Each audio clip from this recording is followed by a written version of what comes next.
দর্শক, আমরা আজকে এসেছি ঢাকা বিশ্ববিদ্যালয়ের কার্জন হলে, যেখানে সমাহিত রয়েছে বাংলার 12 ভূঁইয়াদের মধ্যে অন্যতম ঈসা খাঁর পুত্র মুসা খাঁ। মুসা খাঁ একজন সম্রাট ছিলেন এবং খুবই শক্তিশালী সম্রাট ছিলেন। সেই মুসা খাঁর বর্তমান কবরের যে হাল, সেই হালটি আমরা আপনাদেরকে দেখাবো কতটা অযত্ন এবং অবহেলার মধ্যে পড়ে রয়েছে একজন শক্তিশালী সম্রাটের বর্তমান সমাধি। ঈসা খাঁর পুত্র মুসা খান সম্রাট জাহাঙ্গীরের আমলে ১৬০৫ থেকে ১৬২৭ খ্রিস্টাব্দ পর্যন্ত 12 ভূঁইয়াদের মধ্যে সর্বাপেক্ষা শক্তিশালী ছিলেন।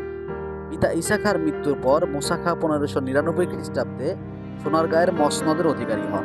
তিনি মুঘল আনুগত্য অস্বীকার করে তাদের বিরুদ্ধে আজীবন যুদ্ধ করেন। বৃহত্তর ঢাকা, কুমিল্লা ও ময়মনসিংহ জেলার অধিকাংশ স্থান নিয়ে তার রাজত্ব গঠিত হয়েছিল। সোনারগাঁও ছিল মুসা খাঁর রাজধানী। মুসা খান সরাইলের এক বাঙালি মুসলিম পরিবারে জন্মগ্রহণ করেন। তিনি ঈসা খানের জ্যেষ্ঠ পুত্র ছিলেন। সম্ভবত তার মা ফাতিমা বিবি, তিনি ইব্রাহিম দানিশমান্দের কন্যা ছিলেন। তার পিতামহ 22 রাজপুত্র বংশের ভগীরথ বাংলার সুলতান গিয়াসউদ্দিন মাহমুদ শাহের দেওয়ান হিসেবে কাজ করার জন্য অযোধ্যা থেকে চলে আসেন।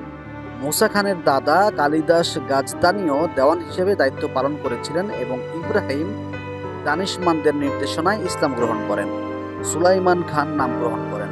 সুলাইমান সুলতানের কন্যা সৈয়দা মোমেনা খাতুনকে বিয়ে করেন এবং সরাইলের জমিদারি লাভ করেন, যা মুসা খানের পিতার কাছে চলে যায়। মুসা খানের 2 ছোট ভাই ছিল, আবদুল্লাহ খান এবং মাহমুদ খান।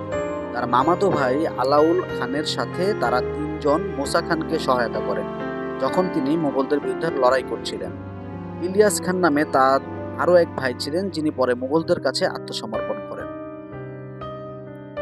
১৫৯৯ সালে পিতার মৃত্যুর পরে মুসা খান 12 ভূঁইয়াদের প্রধান হিসেবে বাংলার ক্ষমতা গ্রহণ করেছিলেন। তার বাবার উত্তরাধিকার অব্যাহত রাখেন। তিনি 1 যুগেরও বেশি সময় ধরে মুঘল আগ্রাসনের বিরুদ্ধে প্রতিরোধ করেছিলেন এবং 16 জুলাই ১৬১০ খ্রিস্টাব্দে সম্রাট জাহাঙ্গীরের সেনাপতি ইসলাম খান কর্তৃক পরাজিত হন। সুবেহদার ইব্রাহিম খান ফতেহ জং এর রাজত্বকালে ১৬১৭ থেকে ১৬২৬ খ্রিস্টাব্দে তিনি মুঘলদের আনুগত্য স্বীকার করেন। পরে তিনি ত্রিপুরা বিজয় এবং কামরূপ বিদ্রোহের দমনে সক্রিয়ভাবে অংশগ্রহণ করেছিলেন। মুসা খান ১৬২৩ খ্রিস্টাব্দে ঢাকায় মৃত্যুবরণ করেন।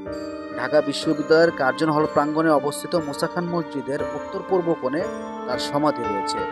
জনশ্রুতি রয়েছে, ওনার সমাধির পাশে যে মসজিদটি রয়েছে সেই মসজিদটি তিনি নির্মাণ করেছিলেন।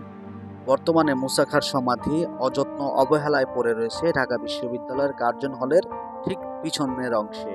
সঠিকভাবে যত্ন নিলে মুসা খাঁর ইতিহাস, ঐতিহ্য এবং তার রাজত্বের সকল তথ্য আমরা বাংলাদেশের মানুষ জানতে পারবো। 12 ভূঁইয়া ঈসা খাঁ এবং তার পুত্র সম্রাট মুসা খাঁর ইতিহাস তুলে ধরার জন্য এবং তার কবরকে যথাযথভাবে সংরক্ষণ করার দাবি জানিয়ে আসছে বর্তমান ঢাকা বিশ্ববিদ্যালয়ের বিভিন্ন শিক্ষার্থী এবং এই সড়কের পাশে চলাচলকারী বিভিন্ন মানুষ।